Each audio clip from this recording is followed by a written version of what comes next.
And maybe this Flying Clouds would be an answer na kung mabilis makaka-respo, even though mag-back ng mapaback yung mga members natin, at least merong way para makabalik ulit ng mabilis. Siguro din more on the dive composition na pinaka nagbe-benefit din when it comes to the Flying Clouds. Dahil kapag namatay, they could easily go back to where the clash might happen, as well as sabi mo nga prevention din ng mga jungle invade na most likely ay ginagawa nga kaninang Onyx PH might continue for game number 2, pero yung Suyu pa rin talaga ay hindi na inopen para sa game 2, Hans. Kumbaga, yung Flying Clouds, pwede kang makabalik ng mabilis, pero ito wala kang babalikan na Suyu eh. Nabalik. Naka-gray pare. Naka-gray at yan yung isa sa mga sites na ayaw sanang makita ni James Banks, but this is gonna be a test of his character. I feel like nasabi niya nga kanina during the interview, again, para po sa mga nanonood, siya po ang nagsabi nito at hindi po kami. Sabi niya na pag no Suyu, no win. It may be a joke, you know, but for Onyx Philippines, yan ang gusto nilang patunayan ngayon. Gusto nila na ma-tone down itong si James Banks sa paggamit ng kanyang best hero para makuha nila ang panalo and to get themselves back into the winning column. Looking back at this draft, my choice ang Onyx Philippines. Are you gonna give the Jushin or the Sora ang tatanggalin ng Onyx Philippines? Kung tatanggalin nila ang Jushin dito, that would give AP Bren the Valentina first pick. Pero kung di nila tatanggalin, instead of a Sora, i-force nila yung Jushin, tapos kukuha sila ng on the likes of a Lilia, on the likes of a Kimi, even Farsa for Super Friends that could really reach that Jushin. Plus, getting a roamer na kayang mag toe-to-toe aggressive doon sa gagawin na lineup ng AP Bren. Actually, yun nga yung kaninang hinahanap natin yung Valentina na option din kung sakali. There are multiple mid lane heroes that are open for game number 1 para hindi nga natin na-witness. Pero kung sakaling nga kunin Jushin, might as well lock in nga yung mga like sa Daksha pa rin here kung sakali. Just to limit yung traction na makukuha dito ni Aqua. Sobrang iba ngayon. Parang may nag-iba yung ihip ng hangin during the week break. Kasi yung Valentina, pre, week 2, ito yun eh, blue one dyan na mamahay yun eh. Sabi nga natin, di ba, kondo to eh. Na tinitirhan ni Valentina at saka ni Fredrin. Tapos may bago na silang roommate, si Zushi naman. Staycation lang pala. Nagdaan lang yung Holy Week, biglang nagbago yung ihip na okay, ina-open na yung Jushin, tapos yung Valentina, hindi na pinapansin bigla ngayon. Diba? So yun na yung nangyayari. And for Onyx Philippines, pwede silang kumuha ng glue ngayon dahil wala nang Vexana or Faramis threat. Tapos ayan, yung sinasabi nating roamer na kaya nga na nag-back siya pa rin ito si King Kong. So andyan yung aggression pa rin, yung bilis ng galaw, parehas tong heroes na to na kayang pumunta from point A to point B ng 2 segundo lang. Yung rotations, no? I think yun pa rin, dun pa rin nakabangko ang Onyx PH kasi nakita nila kanina kung gaano naging super effective ito towards the possible rotations or ikot na ginagawa nitong AP Bren. Sure, magkakaroon sila ng competitive edge towards the team fight dahil meron sila nung Zushin, pero kailangan pa ng konting layering ng skills para dito sa AP Bren to make that happen. Kasi sa ngayon, dalawang tanky heroes na ang kaharap nila ngayon facing Onyx Philippines. Na may option din kasi ang Onyx Philippines dito. If kukuha ang AP Bren ng mga setup type of heroes like a Grok or okay, then pinalik lang yung blue para hindi rin magkaroon ng option itong Onyx Philippines na kumuha ng Valentina. Kasi if ever nag-Grok sila or kumuha pa ng ibang mga setup like Kufra or even Matutuwa si Prince. matutuwa yung Valentina. So it would still be viable for Onyx Philippines. Now, na Leomord na yung kinuha ni James Banks, hindi natin kailangan mag-worry dun sa snowball factor na kailangan niyang gawin. Kasi kahit pa 2 items lang ang meron ng Leomord, may way at may way ang isang Leomord na manalo sa isang clash. So, for Onyx Philippines, might as well get the YSS ngayon na. Kasi kung hindi, baka tanggalin na yon ng AP Bren plus the Moscow. Kaya nga, ina-adjust sila dito yung capability ni King Kong onto handling utility junglers. But instead, they go all in para dito sa Kimi for Super Friends. Sagad yung panghuli ulit nitong Onyx PH based on the first 3 picks that they have. You know, going back dun sa kanila naging draft pattern mula kanina, the Baksha is still there. Napalitan lang yung dalawa. I think something that's very common with Cho, Yuzhong, Kimi, and Khalid is that meron silang AoE crowd control. I feel like that has been the recipe for success na ginagawa nitong si Coach Hayes. Kahit pa sabihin mong guluhin ka ng blue or masyadong malikot yung isang Jushin, the fact na pag nagkamali sila ng pwesto might be caught by the AoE of these heroes, yun yung pupuhunanan ng Onyx Philippines. Banning out the Harith. That would give an impression na kukuha ng carry ang side ng Onyx Philippines. Nagtatanggal sila ng isang magandang matchup dun sa gold lane or even on the likes of a Moskov para may own survivability. And still, the YSS is still on play dito for Onyx Philippines. Pwede pa nilang kunin at kunin yun. It's all about making it easy for Savero, no? Yun yung nagiging setup player for Onyx PH. At yung plano ay pahirapan naman si Shizu sa kabila. Kasi Yep. nandun yung Baksha, nandun yung Khalid. So again, access to the backlines is really gonna be apparent Again. dito para sa kupunan ng Onyx Philippines. So kung ikaw ang AP Bren, tinanggal na yung Harith itong si Shizu na dapat sana ay magiging mas madali yung galaw niya at that moment. But yung CC, hindi pa rin talaga nila binibigay towards dito kay Kirk. I feel like the Arlot is about to get banned as well. Pero feeling ko, considering the situation, baka pwede nilang i-handle yan. But again, it's Kirk we're talking about. Well, Might as well take it out. Tanggalin mo na lang yung comfort, kumbaga. Pero like what you've said about, pwede naman nilang galawan at some point. Pwede naman silang kumuha din ng full views on their Blue 4, Blue 5. I-bait out nila yung Arlot pick plus sa Onyx Philippines. So again, that could be a good option for AP Bren. But meron pa ring presence na baka nga yung YSS pa yung tanggalin. Tanggalin yung comfort, kumbaga, kay Savero. May present pa na Obsidian, Moskov, and that carry ban, maaring Kulod din yung gamitin ng Onyx Philippines. There are a lot of gold laners available for both of these teams.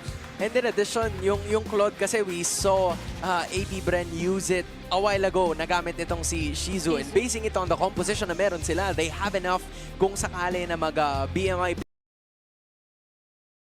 Magawa nila yon. So the question here for AP Bren is, paano sila makakapag-dish out ng damage dun sa backlines if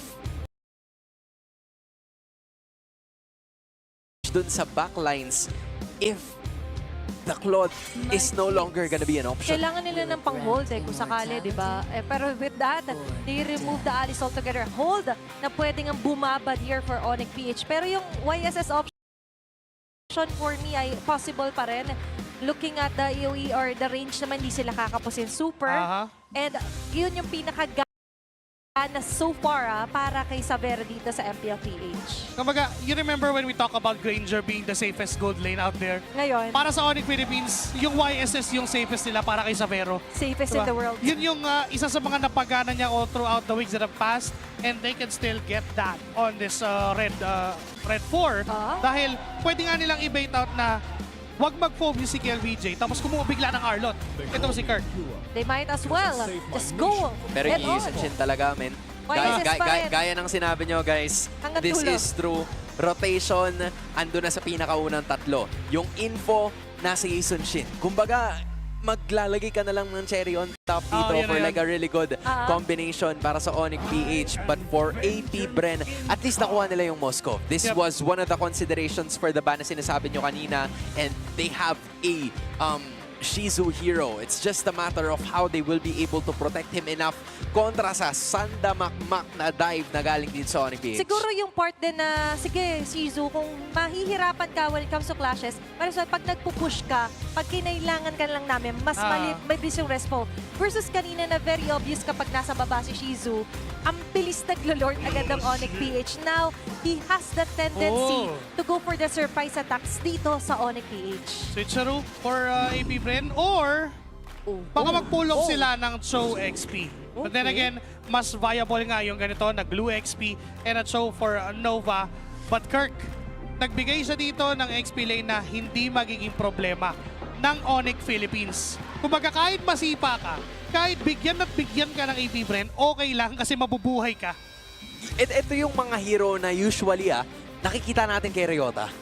Pero si Kirk, ang gagamit niyan sa ngayon, another, branch of heroes na po pwede niya sanang gamitin. We knew Kirk as an XP laner na gumagawa talaga ng play. Nagsisisi, we saw him use the Yuzhong kanina. Siya nga yung MVP ng game number 1. Pero ngayon, he's taken on a different role. He's taken on a different manner of spotlight. Kasi alam niya na may kayang gumawa ng play para sa kanyang team. From finding the right angles to finding the right angulo manggulo lang dito sa AP Bren. May point ka. If we're gonna look back at this composition weeks ago, you'll know na si Ryota kayo gagamit nito. At kung si Kirkman yun nandyan, mas pipiliin mo makita yung Terizla, di ba, o yung mga Arlot. But You know. then, it's Kirk getting this Uranus. At ngayon pa lang, simula pa lang, alam na niyang lamang shot di siya agad-agad mamamatay. So magkakat siya ng mabilis. Ayaw niya talaga maging problema. More so, ako yung problemahin nyo, AP Bren. But in your face attack here, may bandang mid lane. This is the prowess of Hakimi versus... Uy! Versus Jushin. Pero Kiel VJ di tinatatanan. Ooh. Calling for backup. Muntik pa siya dun! Tol, gets ni Kirk yung point eh. Ano ba yung point? Ang point, Ang point. sinaktan mo ako. Sasaktan lang siya eh. Grabe! Yun lang yun. Misdirection play. First blood na naman. At sabay-sabay pa nag-get out ng first blood dito, Onyx PH. It's again the same thing na nakita natin from game number 1. First minute in, gugulong itong si King Kong. Makakahanap sila ng kill. Early damage is present. Courtesy of the Skimmy and Khalid. Uulit-ulitin lang nilang sakalin ang AP Bren. Look at King Kong! Wow! Siya pa yung nakakuha nun! Nanakaw niya! Drive-thru. Grabe, nag-take out pa! Nag-take out pa, may kasamang price and drinks. Kompleto! Yung naging Oh meal my doon gosh. para sa Onyx PH, Joshi. Alam mo, kanina 'di ba nakita natin. Sure, hindi nga namatay tong si James Banks, pero para mo naman siyang pinatay. Kasi tinanggalan mo ng pagkain. This will prevent the contest from AP Bren.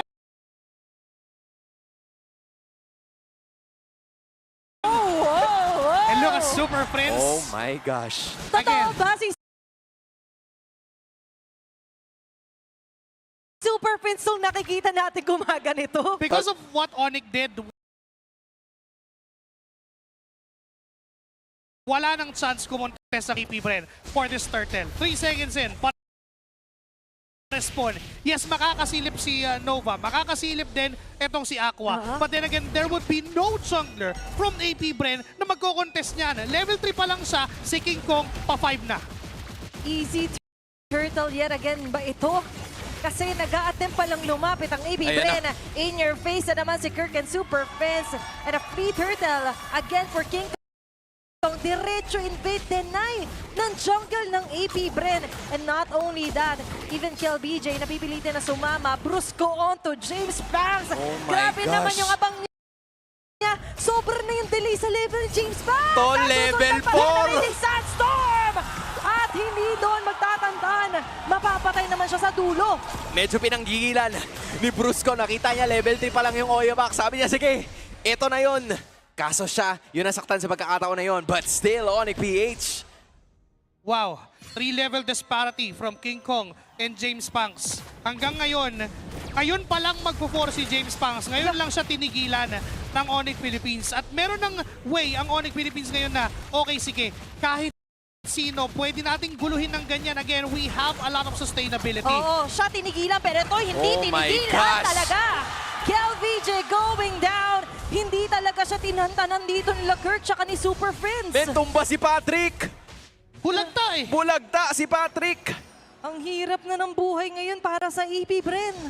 Nasa punto na sila na kapag nag-call sila, okay, yung glue naman yung puntahan natin, okay, yung Leomord yung puntahan natin, lahat magiging successful sila. The way na nakapag-scale up ng sobrang bilis yung mga members sila, 101 for Super Friends at walang threat sa kanya. At ang malala pa doon, ito yung first time na nakita natin si Savero sa screen. That doesn't, again, bode well. Pero nino naman yung Raging Sandstorm. May palag!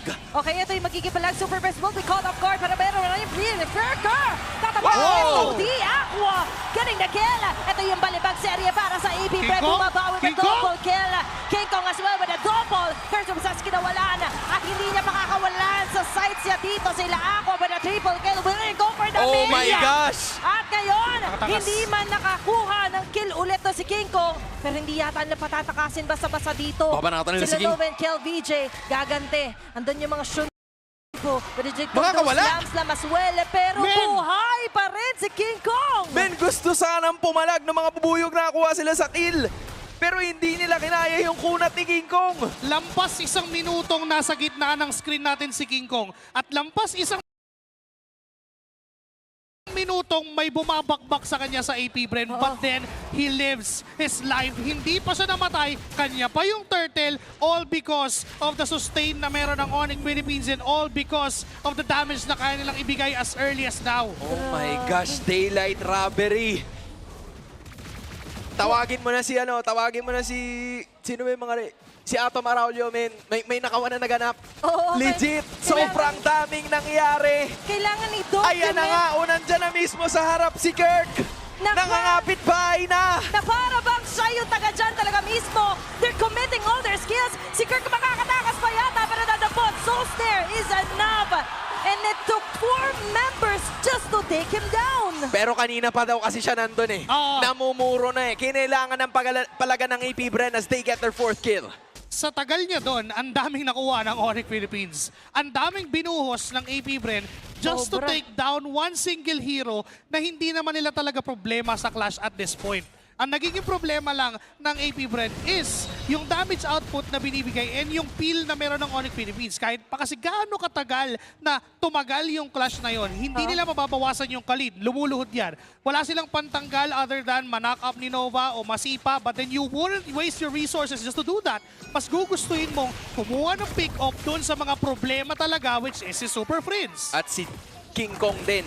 Kasi sa ngayon, si James Banks tila ba hinahanapan pa ng ruta nitong AP Bren para kahit pa paano makapag-dish out siya ng damage. Yep. Fortunately for the Beast though, sa dami ng mga nangyari kanina, isa pa lang yung death nitong si James Banks. Pero ang ginagawa kasi ng Onyx, kung nung game number 1, siya talaga yung primary target. Ngayon, yung secondary na kahit paano, tanggalan natin siya ng mga objectives. Tanggalan natin siya ng mga necessary na bagay na kinakailangan niya para makapag-dish out siya ng damage and mag-scale. Pero parang unti-unti mo na siyang pinapatay kapag nililimitahan mo yung form ng jungler dito ng AP Bren.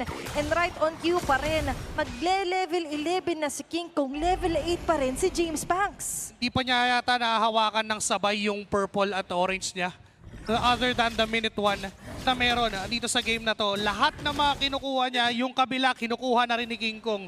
Lahat ng pwedeng pasukan ng AP Bren covered na ng Onyx Philippines. Look at Yep. Brusco. Papasok pa lang si Nova, hindi hanggang dyan ka lang. Umaamba agad eh. Tol, pag price lang. Pag drinks lang. Hindi pwedeng price and drinks. Oo eh. Ginagawang meal agad dito ng Onyx PH, yung mismo form ng AP Bren.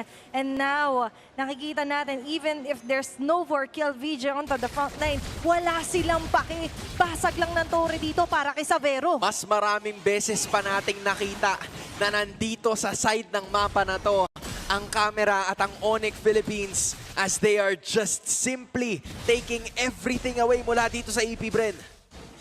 Sabihin ko pa lang sana, the good thing for AP Bren is may better way naman sila to answer back sa Onyx Philippines than game number 1 dahil sa Moskov ni Shizu.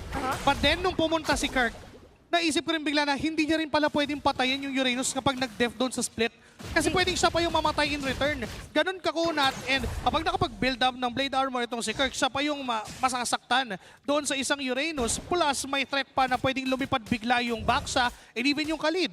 Tol, ito na ba yung pagkakataon na makakuha na si James Banks ng parehas price and drinks? Hindi pa rin! Hindi talaga. Hindi talaga binibigay, men! Ayaw talaga ibigay ni Kuya King Kong dito sa AP Bren. Pero plan B muna pinapagana nila as Shizu slowly pushes his way doon sa may bandang top lane. Pero too much damage pa rin yung nai-inflict dito sa ibang linya. And James Banks, wala na siyang kalayaan